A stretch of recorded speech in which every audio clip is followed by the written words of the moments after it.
don't think churches should be exempt from taxation, because that constitutes a subsidy. So tax-exempt churches shouldn't be allowed.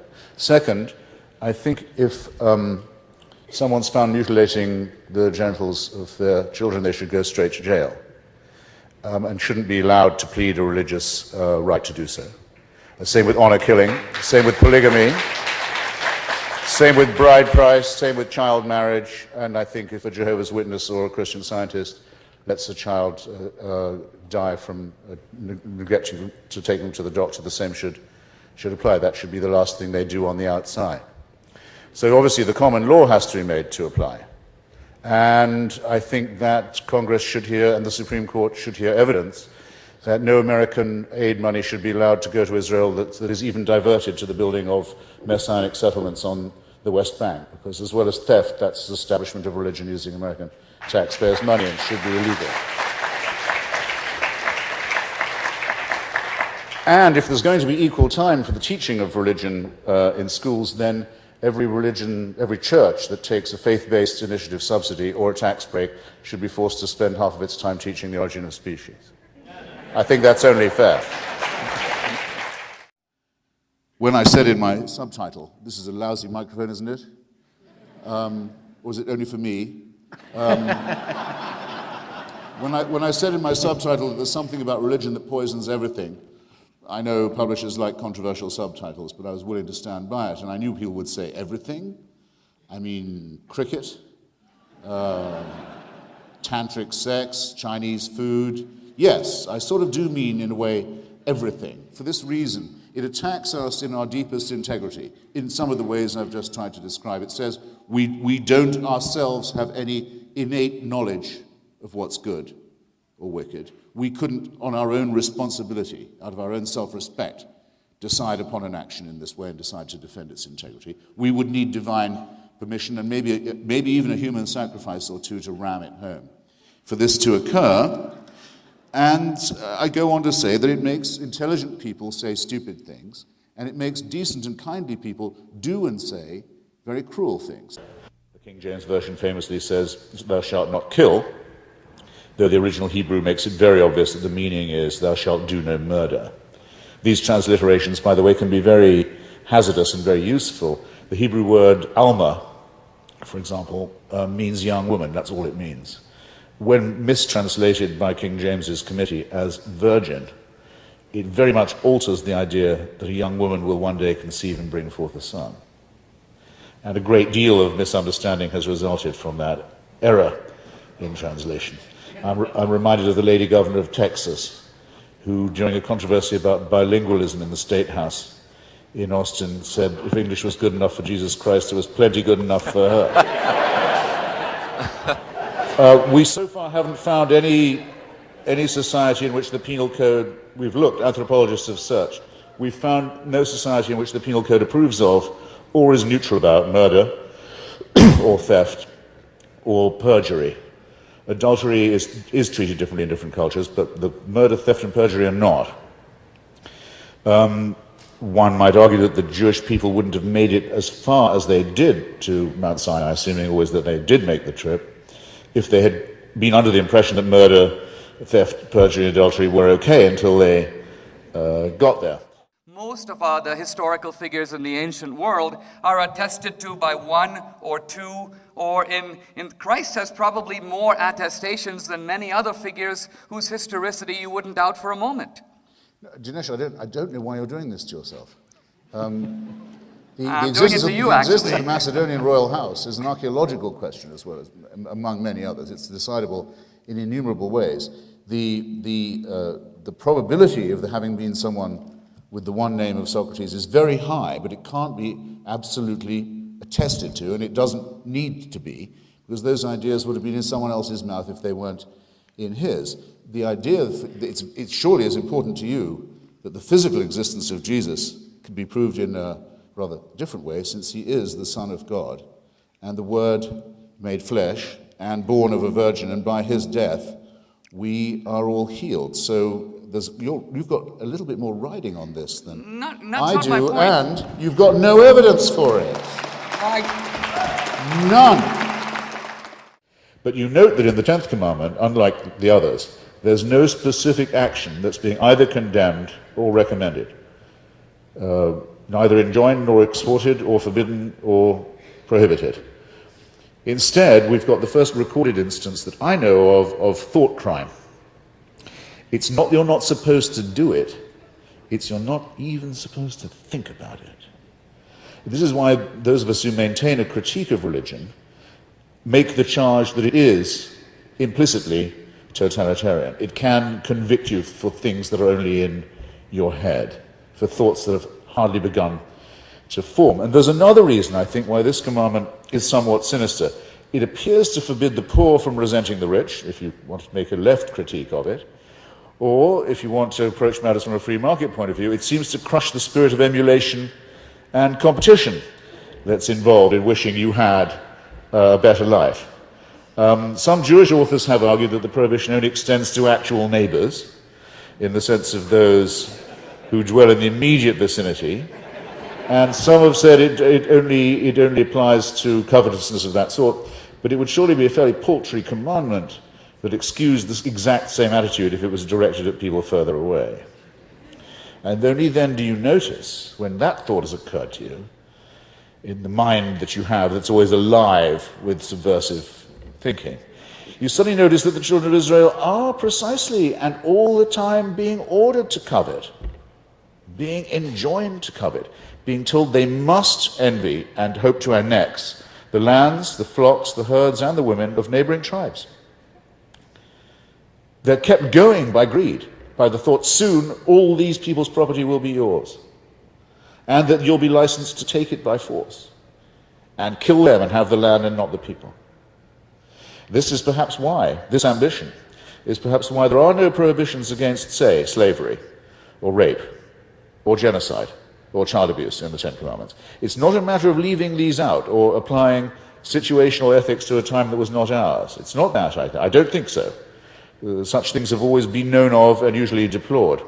It's more, I fear, that such terrible things as rape, enslavement, genocide and child abuse are just about to be mandatory. They're just about to be forced on people as things that they are not just must not do, but must do if the conquest is to continue.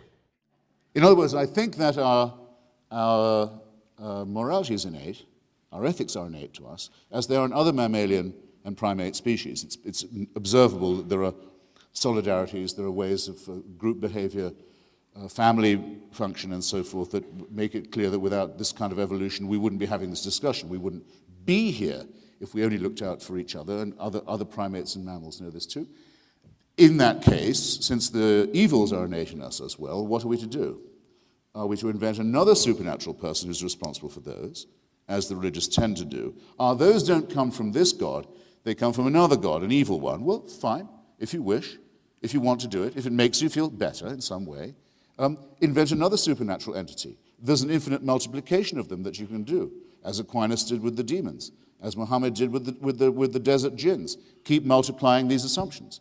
But how long can a healthy mind be satisfied with the infinite replication of supernatural assumptions when the natural world explains itself, and when we already have enough explanation for why people are encoded and programmed the way they are, and where our knowledge of that is increasing all the time? What is, and I'll close on this and I'll be quick, what we risk if we take the supernatural route is the idea of an unchangeable, unalterable authority, one apparently benign, one apparently wicked, both of them eternal, both of them unchanging and unchangeable, and ourselves as their playthings and their objects and their raw material. This is the origin of the idea of the totalitarian. This is where the idea of tyranny begins, with the eternal, unchanging, tyrannical authority, where we must try with our poor powers to guess what's wanted of us and to spend our lives on our knees. I say the beginning of emancipation is to repudiate this antique serfdom and all the contemptible and often laughable superstitions that it requires for its maintenance. And the job can be begun tonight, and I invite you to join me in doing so. Thank you.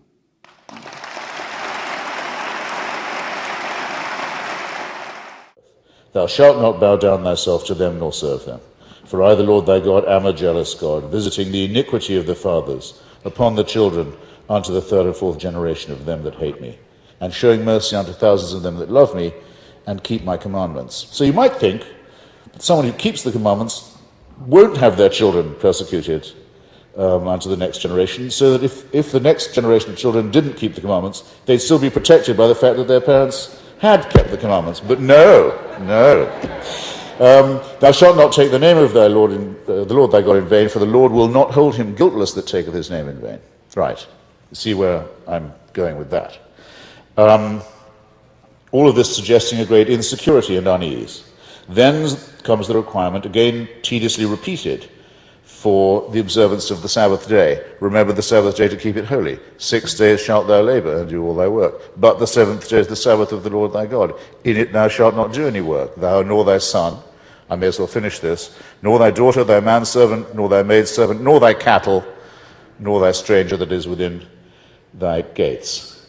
Uncontroversial in itself, a day off, but again, having nothing to do in this case with ethics or morality, but only with the fear of the Lord. It is only obedience to that fear that is moral. And it's interesting as marking, not for the first time or the last, those to whom it applies. Male bosses and employers are the ones addressed, and their manservants and maidservants, nor their cattle are permitted to work on Sunday or the Shabbat. A confusion between people and chattel, that is going to recur again very soon. Indeed, if anything can show you that there's a good argument that the commandments are man-made and not God-ordained, it would be the general Exodus emphasis on agriculture and sheep and lamb and goat products in general. I had a debate on the BBC recently with Canon Slee, one of the deputies of the Archbishop of Canterbury, in which I said that one of the things I disliked about Christianity when I was quite small was having to think of myself as a member of a flock. In other words, as a sheep or lamb. And also having to reflect that shepherds don't look after sheep just because they like them, though some shepherds like them much too much. But in order that they can first fleece them and then kill them. And Slee, to his credit, he took me up on it rather decently. He said, you know, it was a problem for us with the church in New Guinea, where I served for a considerable time, because as with a huge number of areas of the world, there are no sheep in New Guinea. Exodus is limited in that way too. Even the animals it describes aren't available everywhere. So he said, we had to work out what the locals in New Guinea valued as the Israelites would have valued sheep. He said, it got to the point where one Easter I saw my bishop get up into the pulpit and address his congregation and say in English to them, O Lord, behold these your swine. So you see how off the track you can get, off the beaten track you get with agricultural metaphors and how confining they can be. And of course it would have to be a pig, the very one that Yahweh most eloquently condemns elsewhere. As I say, if this is God-made, it looks somewhat man-made all the same. Now, furthermore, if one day and only one day is holy, it can suggest that others are profane. And that's led to a good deal of fetishism of the Sabbath and of Shabbat. I remember when I used to work in Northern Ireland, trying to point out to the Reverend Ian Paisley, I worked for a Sunday show at the time. He wouldn't be interviewed by anyone whose show or newspaper came out on Sunday. So I tried to point out to him, Reverend, it's the Monday papers that are printed on the Sunday. And I could see his piggy eyes sort of narrowing as he took this in. It took him a long, long time before he'd give an interview to the Observer. But in the end, reason prevailed. I have to take back some of the nice things I was just saying about the one of them has to do with the prearrangement. I've heard him make that point about the bull's horns so many times now. Tonight was the lamest. I've also heard him try it on other people. I hope this is the last time I have to hear it. I noticed it didn't go down that well. It's because it's not that good. He was also never at that rodeo. To his second point, which I can scarcely believe I have heard made, let alone, and some of you should blush on your way home, let alone applauded. Yes, of course, the reason why civilization stopped being barbaric and why stuff started to happen was the arrival of monotheism. I mean to say, there is a one-word refutation of that, I think. Do you want to know what it is? You've guessed. This is a university, China. When the first missionaries reached the emperor at Beijing, as he sat amid a civilization that dwarfed anything that Europe and the Middle East or Latin America, even at its height, had ever produced, he said, if what you are telling me is true, how has it taken so long to reach the people of China? No, I'm sorry, there are some arguments that just won't do and don't require any further refutation. The lost years, the lost millennia of the misery of human prehistory have to be taken into account. And after all, we were invited to touch upon them by Dinesh in considering the difference between antique and modern slavery. All right, I'm not going to reject a challenge like that. And slavery in antiquity was this: you lose, our civilization has conquered yours. You now work, you the victims, you work for us. You're machines from now on. You work under our lash. You build our system for us. You build our walls. You dig our canals in return for our rations. Woe to the conquered. You can easily see how it happened. It is only with the arrival of religion that it is said in holy books that certain people are born as a race or people to be the masters, and others to be dispensable, either to be slaughtered, or when most of the slaughter is done, for the remainder to be kept, often female, as slaves.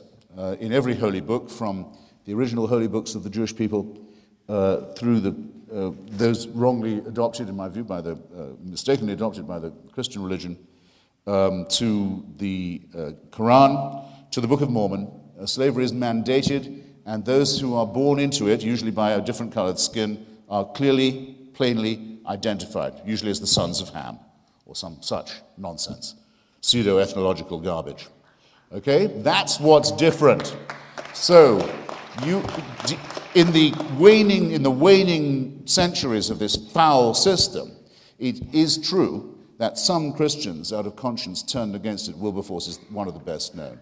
William Lloyd Garrison, who later became a secular humanist, is another very famous case. But it was never not the case, and this is what Abraham Lincoln pointed out with such irony and bitterness. It was never not the case that all the justifications for slavery were religious too, and that all the leaders of it, and all the profiteers of it, were taking their text and their authority from the Holy Scriptures. That's what you can't get over. And that's what you can't accuse the Babylonians and the Sumerians of doing. So my point remains exactly what it was. Not that religion doesn't make people behave better, because it quite plainly does not. But that there are things in it that no secularist would regard with other than the horror that we now reserve for things like cannibalism and slavery. The genital mutilation community, ladies and gentlemen, is exclusively, as far as I know, a religious one. The mutilation of the genitals of children, forcible mutilation of genitals, is entirely scripturally mandated. The suicide bombing community among some Tamils in Sri Lanka may or may not be partly secular. It depends. Some of them are very extreme Buddhists, and some of them quite extreme Hindus. But for the most part, the hideous idea of suicide murder is a religious mandate, not just something that has religious authority, but is a commandment. People wouldn't do this if they didn't have faith. I'll open our next session with a question. I'll make it my closing, because I think it's time for my closing. And I'll ask it not just to Dinesh, but I'm hoping to leave all my questions in the minds of all present for this evening. There's a baby born tonight in Pakistan. Would you rather, from the point of view of ethics, morality, the advance of human civilization, that this baby adopt my views of secular humanism, or that it become a Wahhabi Muslim baby? Because if you think that religion is good for people, I don't see why you don't say the second. And if you don't say the second, I think you ought to work out why you don't say the second. And if you prefer it over me, see me afterwards. Okay? Thank you.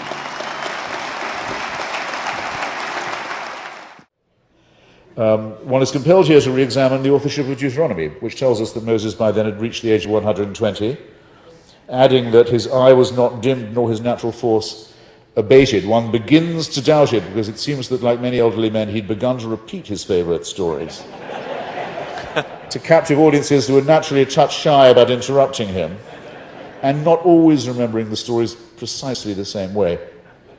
A bit the same with some of the incantations. So, I don't want to trespass on the time that we shall have to discuss these great questions together, but I'll just try and pull my threads to a conclusion by returning to the questions I asked at the beginning. Did God make man, or did man make God? And does morality come from on high, or not? To the first question, the study of the so-called Ten Commandments allows us to return a pretty confident reply. The whole story is one of muddle, chaos, inconsistency, revision as one goes along, temper tantrums, lapses into rage, insanity, sadism, vengeance, and general losing of the thread. This would argue either for a very muddled, irrational, forgetful, inconsistent God, or for no God at all. But if we make the assumption that this mass of unresolved contradictions was the outcome of the ignorant struggles of a semi-literate, frightened species of primates, then the mystery clears up all by itself. Excuse me, the willingness of people to die for a rumor or a delusion or an illusion is very well attested. There's no element. There's never been, alas for our poorly evolved mammalian primate species, there's never been a period of history, however modern, where that won't happen. Look at how many people are still willing to do this for Joseph Smith, for example. Or for a deluded epileptic called Muhammad, a plagiarist of some of the foregoing. I repeat, if you will accept this for one, will you not accept it for all? Or are you not obliged to accept it for all? Are not all these prophets and revelations equally valid or equally false? My position is at least unintelligible. It is true that the Declaration speaks of inalienable rights from a creator. But in my opinion, this is a negation of what had been, up till then, the only way right was ever mentioned, which was that there was a divine right of kingship. If you recall, that's what was being overthrown. Had already been overthrown in part in Britain, was being overthrown in the United States. The claim of the king to have his authority from the Creator was false. Now, if that claim is false, and I believe that it is, there is no divine right of kings, you can do one of two things. You can either say, well, if there are rights, then everyone should have them and claim them from the Creator, which is a sort of tautology. Or you can say that rights don't come from a Creator, that they are innate in us and in our species, and we'll get the ones we fight for and defend. We won't get the ones we don't. And most of the time, we're defending these rights against theocracy. I don't think I'll propose a New Testament-style update of the sort that orders us to love one another because, call me old-fashioned if you will, the idea of mandatory, compulsory love has always struck me as a rather sickly one, or even a sinister one, especially when it originates as an injunction from a Godhead of which, or of whom, you're also supposed to be afraid. To be ordered to love someone of whom you have to be in dread is a form of sadomasochism. It's the essence of Orwell's Big Brother cult. It's not enough to obey, you have to love the obeisance as well. It's the seedbed of the totalitarian. Love cannot be exacted. But one might argue in searching for a new code that at the very least we might enact some stern prohibitions. It's not just our modern sensibilities, I think, or our consciousness of the fragility of our survival as a species that might incline us now, if we were drawing up a code, to forbid slavery, to condemn genocide, the rape and torture of children, and the despoliation of the natural order of the world. I hope that these might be considered, in Benjamin Franklin's great words contributed to Thomas Jefferson's great preamble, self-evident. Unfortunately, though, we can't do this by amending this book, because slavery, genocide, and the rape and torture of children are not merely not denounced in the first 5 books of the Old Testament, they are rather very enthusiastically recommended. So if we search for ways of doing the right thing, we're consulting the wrong book, and we're looking for morality in all the wrong places. Perhaps, though, there is still something to be salvaged, and if so, it might be found in the long, vainglorious, menacing throat clearings of the very first commandment. We might give some real thought to the prohibition on the making of idols and of images. We might do well to stop forging manacles with our own minds and setting up impressions and images of ourselves as if they were divine and reified and supernatural. We might cease to make whips for our own backs. We might stop making tyrants and despots in our own image. We have rights as well as duties in respect of one another, and as one can intuit from Thomas Paine, in order to safeguard and enjoy the rights of man, we shall require a new age of reason. Thank you.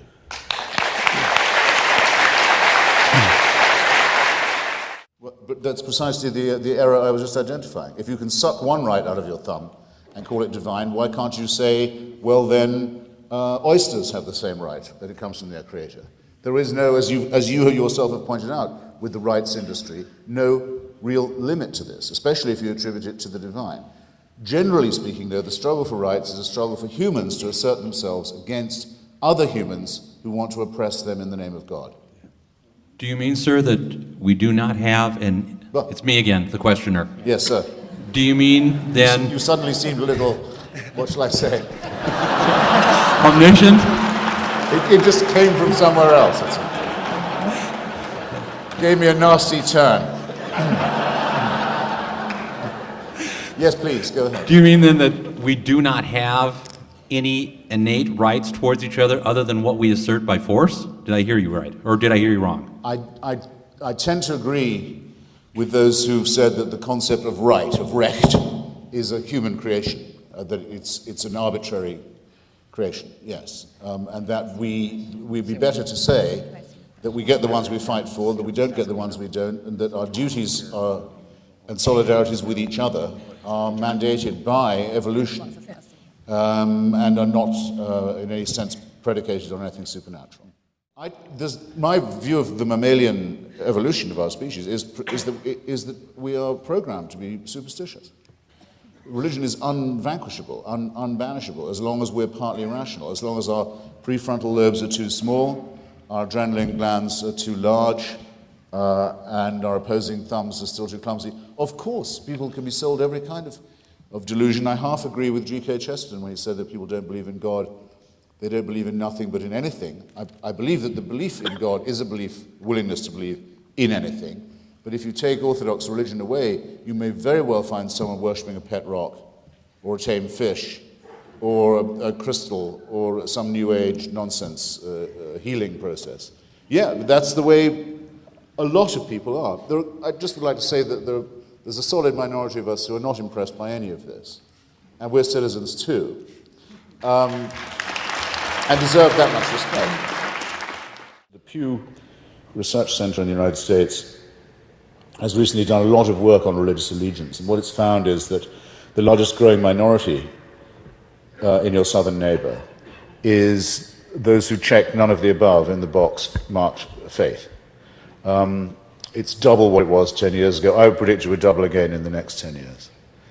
It's about 13 to 14% now. These are not atheists, I should say, but they are people who, if you wanted to say what their common and unifying proposition was, would be this: an ethical life can be lived without reference to the supernatural. Simple proposition. And that plus, I think, the desire to defend the Constitution and the idea of a secular republic and the separation of church and state from theocratic bullying, both at home and abroad. People have had enough of being menaced and threatened and lectured and terrified by those who claim to have God on their side, whether it's obviously the forces of jihad or more insidiously and nearer home, those who want to have stultifying nonsense taught to American school children with taxpayers' money, let alone the idea that equal time should go to stultifying nonsense. In other words, after the biology class, we have the intelligent design moment. Don't call it intelligent design, by the way. You've made a concession if you agree to call it that. Call it creationism, is what it is. So then we have the astronomy period, and then we'll do Mrs. Jenkins will take you for astrology after the break. And then tomorrow we'll have your alchemy papers all ready. It's enough to make a cat laugh, and people won't have it. Nobody wants to come from a state that gets laughed at for that kind of stupidity. And no one's going to hold their convention in the capital city of a state that does it. And it's been defeated now in every court and school board in the land. And I'm proud to say, I think, after battling it for a long time, I've lived to see these people defeated. Not just defeated, but also humiliated, which is very nice. I would prefer to say that science bases itself on evidence as well as reason, and that's the missing term in Christianity and Islam and Judaism and the rest of it. A good scientist will say, here's what I'll tell you now in advance would prove me wrong. Here's what I think is the case. But if you find this, I'll tell you now, I'll climb down. So for evolution, there is no religious believer who can do you that service, who can say to you, show me this and I'll stop believing. It's never been done. In the nature of the thing, it couldn't be done. The E word for religious people is essentially meaningless. It's occasionally convenient. Sometimes they think they'd like some evidence, usually in the form of miracles, because faith always turns out to be not quite enough. Let's have a bit of evidence, a tiny bit. It depends what authority they think they're obeying. I mean, if the Pope says you must go on crusade, and this is a war for God, and you will be rewarded in paradise if you undertake it. If you believe what the Pope says, I think it's not inconsistent with being a Christian, as I understand it. You are, to me, responsible for all the crimes you thereupon commit. I'm not going to claim more for atheism than it will bear. I mean, you can be an atheist, and you can be a psychopath. You can be an atheist and be a sadist. You can be an atheist and be a fascist. It's actually quite uncommon, the latter. Most fascists actually were Catholics, but you can be an atheist and be a Stalinist. In fact, it's almost mandatory the other way around. All it says is you don't believe in God. Now, some people think there shouldn't be a special word for it. I don't believe in the tooth fairy either, or in Santa Claus. I don't have a special word for saying I don't believe that. But wasn't your... There doesn't need to be a special ontological category. But Dinesh is right, and we've actually both stated this in different ways. The original arguments, what is the good, what is the bad, what are our duties to each other, is there a point to our existence? The questions of philosophy. Religion is fossilized philosophy, in my view, but it is still philosophy, with most of the questions left out or claimed to be answered, must be asked. Intercessory prayer, for example, is valid, and if God can be called upon to save, well, let's take the most obvious example, the life of a sick child, and the child recovers, then God has just taken on all the if that happens and is attributable to the intercession, then God has just taken on the responsibility for all the children who don't recover. And the religious get very uneasy when you talk to them like this, because they both do want to say that help is available from on high, but if it's available sometimes, why isn't it available all the time? Why is it so maldistributed? Why is it so random? Why is it so capricious? It only replaces the argument about suffering and evil to where it was in the very first place. Which is why the more intelligent religions are very sparing about claiming divine intervention, because they don't want to arouse too great a demand for it. Now, you may be asking the wrong person when I hear a lot of this stuff, it's white noise to me. If someone dear to me had died, well, this has happened to me, as a matter of fact. If someone comes up to me and says, well, at least they're in a better place now, I don't even remember to be insulted, really. Though I could take offense, I think, at such a fatuous thing being said to me uninvited. But what I can't understand is why I can't put myself in the position of someone who'd be pleased and comforted to hear that. I just can't. I'm really sorry. Nor can I imagine myself saying it to someone who'd suffered a real loss. I can't imagine the expression I'd have to put on my face to say such a thing. So, maybe I'm not the ideal person to put this question to. Or anything of the supernatural, but with religion I say that it's like engaging with philosophy, except philosophy frozen by dogma. Thus, all the original arguments we have are to do with whether or not there's been a supernatural intervention in these questions or not. I also took particular care to say, before you did, that a great number of scientists were subject to one form or another of religious belief. In the case of the greatest one you instance, Sir Isaac Newton, one who thought that your church was the work of the devil, for example. Your problem, not mine. I don't read Newton for his theological opinions. Newton thought that if you could find the true measurements of the temples in ancient Rimmon and so forth, you'd know more than you could if you could measure the gravitational field. I don't agree with him. He wouldn't be remembered if that's what he was remembered for. Or he'd be remembered as a crackpot. Same with Alfred Russel Wallace being a spiritualist. However, yes, you're right. I'd give a page of Spinoza for any of those people when it comes, or of David Hume, for any of those people when it comes to reasoning whether or not we are objects of supernatural guidance and divine intervention. You'd give a page of Spinoza for Plato, Locke, and Kant combined. I maintain that we are not, and that it's a good thing that we are not, because if we were, we would be living under a celestial dictatorship from which there would be no appeal. That would mean our lives were essentially servile. Now, is that plain? But if, as you say, it is not to be taken literally, but only at best metaphorically, then you've made the main concession yourself. And my argument would then be, well, is there anything of non-primeval morality that this is the question I asked, that we owe to this, something that without this we wouldn't have? And my conclusion is, my argument is that the answer to that is no. That there are many evil things recommended by this text to which we should close our ears. There are many excellent things to which we should be called, which are either not mentioned or are denied, negated in this text. So it isn't even a good metaphorical beginning.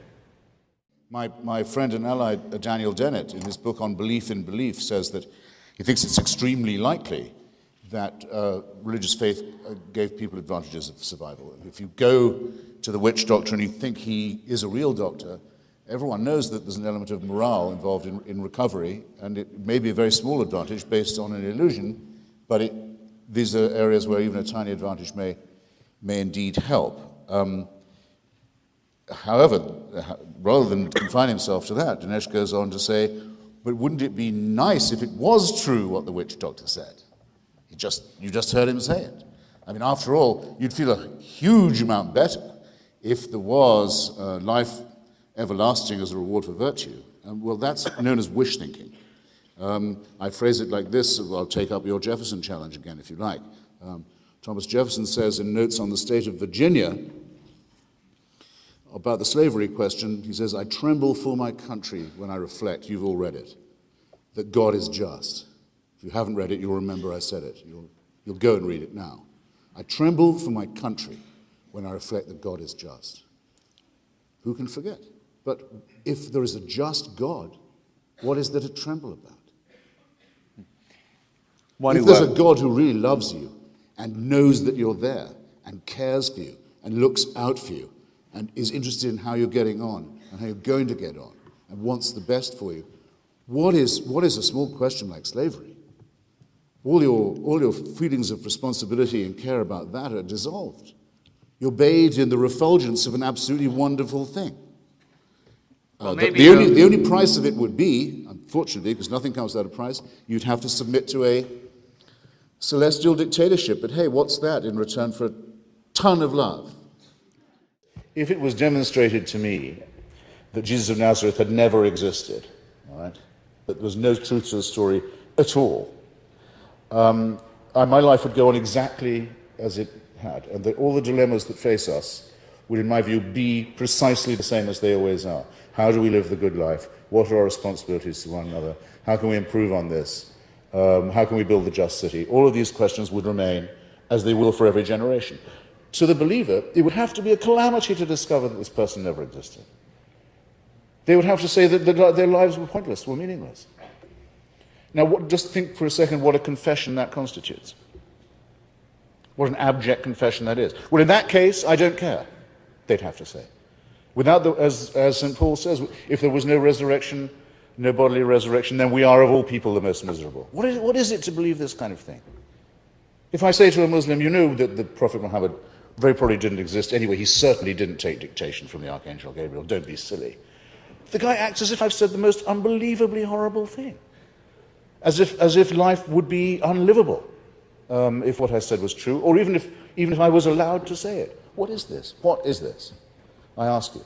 It belongs to the childhood of the race. It belongs to our bawling spoiled infancy. We have to grow up and get over this. Now, why it is that people believe it, I think I can make a guess. I think people are afraid of dying. And I also think that they can be persuaded that an exception can be made in their own case.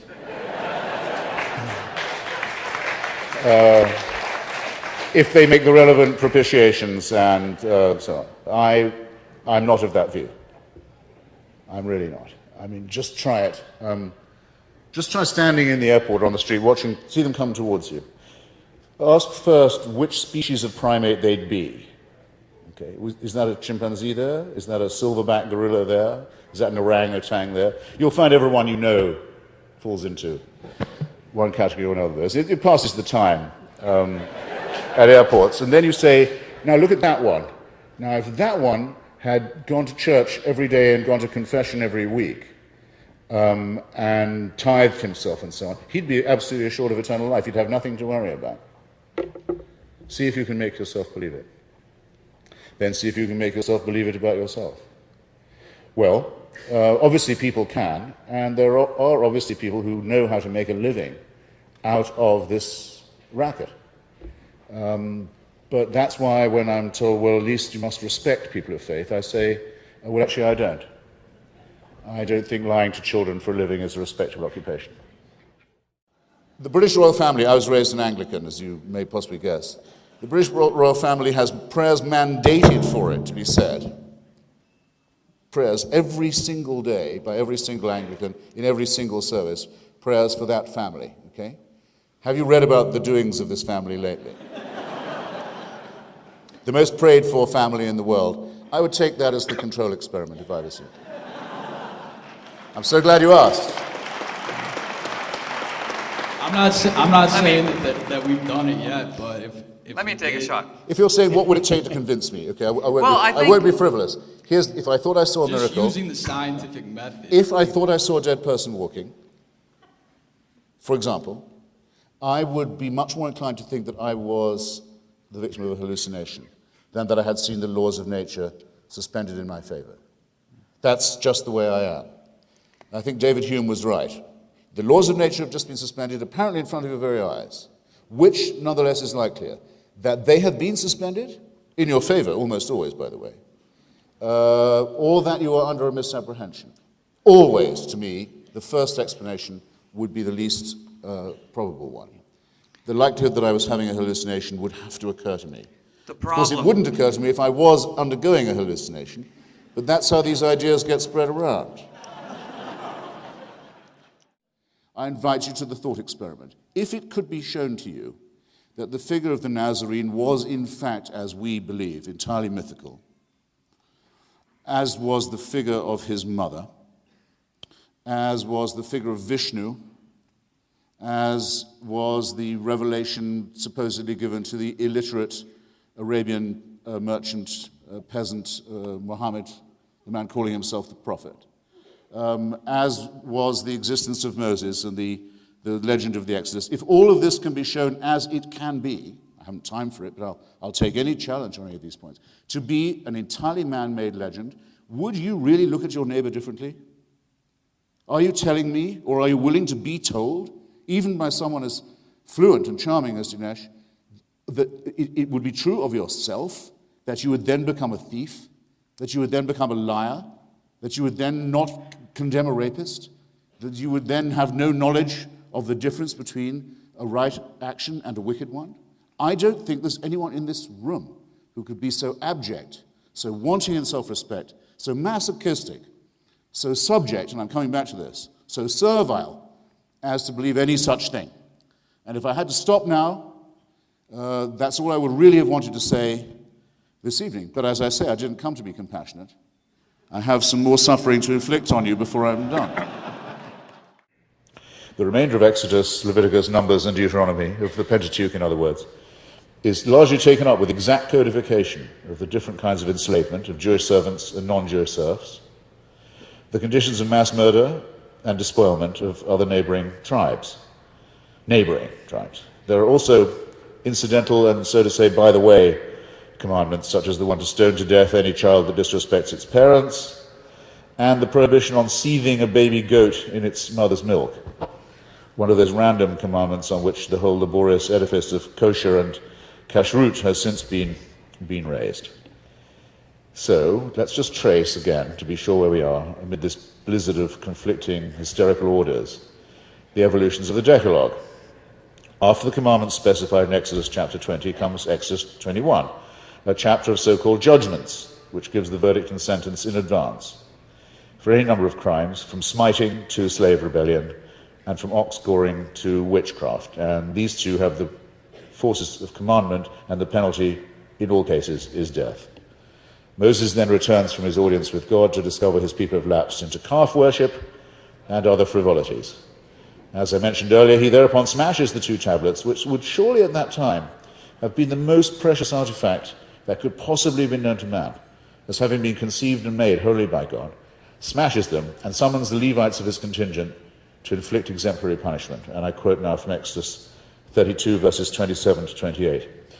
Thus saith the Lord God of Israel, so this too is a divine commandment, by the way. Thus saith the Lord God of Israel, put every man his sword by his side, and go in and out from gate to gate throughout the camp, and slay every man his brother, and every man his companion, and every man his neighbor.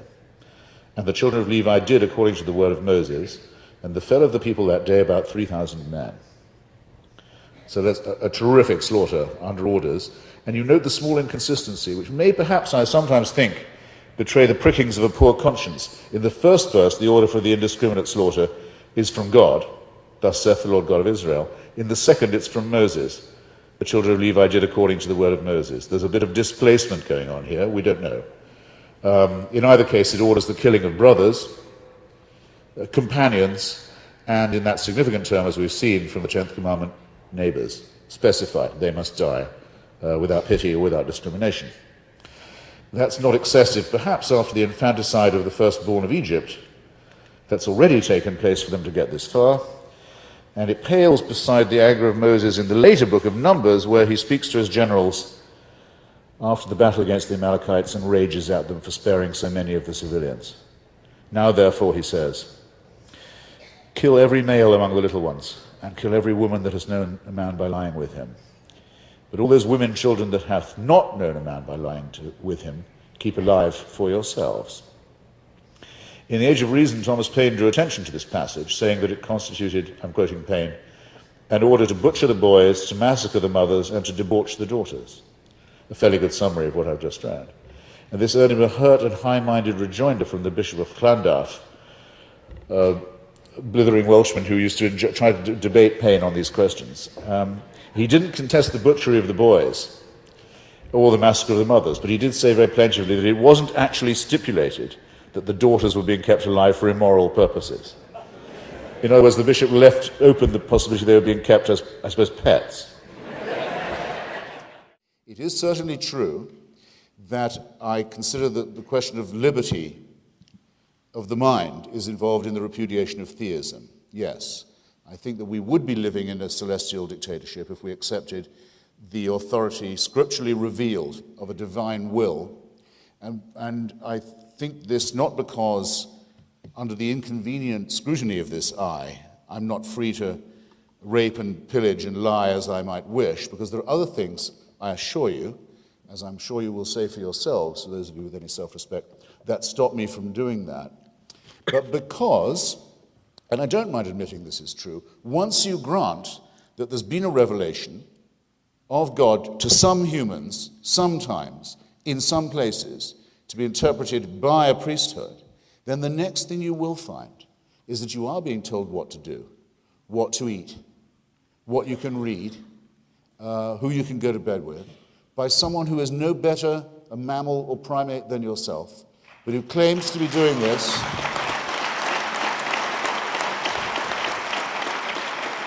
who claims the right to run your life and your sex life and your mind and your reading matter in the name of God. And I won't have it, okay? And the next thing they'll tell you, the next thing they'll ask you for, the next thing, just be a little thing, is, well, go and live on this piece of someone else's territory. God wants you to settle it.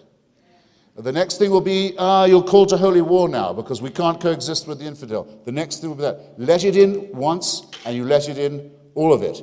Of all the questions of mine that Dinesh didn't even attempt to answer this evening, because we were talking not about Christianity, but about religion, was, is this only true for one sect, or is it true for all of them? If it's only true for one, on what grounds is that the case? If it's true for all of them, where would that leave us as a species? Think on these things, ladies and gentlemen. Think on these things as you go home. Thank you. And